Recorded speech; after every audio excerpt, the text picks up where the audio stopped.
Lagi, tanya lagi, baca dulu. Angkat SK nya betul. Bang, gimana nih setelah hasil pemeriksaan status pemilik panti asuhan ini apa?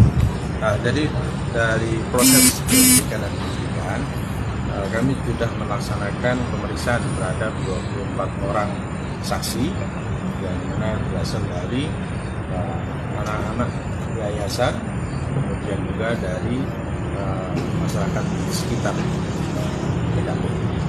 Dan dari hasil pemeriksaan terhadap saksi-saksi, kemudian juga adanya bukti petunjuk yaitu dari rekaman video, dan kita sesuaikan dengan ada persesuaian dengan keterangan saksi-saksi, mengatakan bahwa telah terjadi tindakan kekerasan yang dilakukan oleh pemilik daripada yayasan dengan inisial MH alias D yang merupakan juga menjadi satu daripada guru di yayasan tersebut.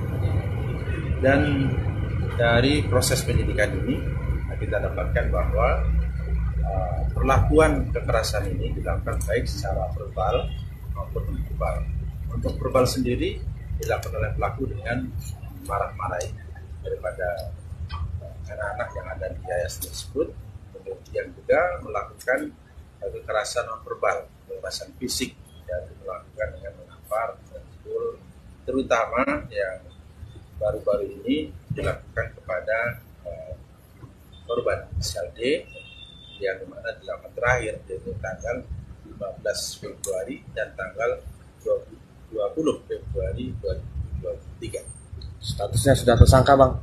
Dan sekarang ini yang bersangkutan sudah ditetapkan menjadi tersangka dan juga sudah dilakukan penahanan.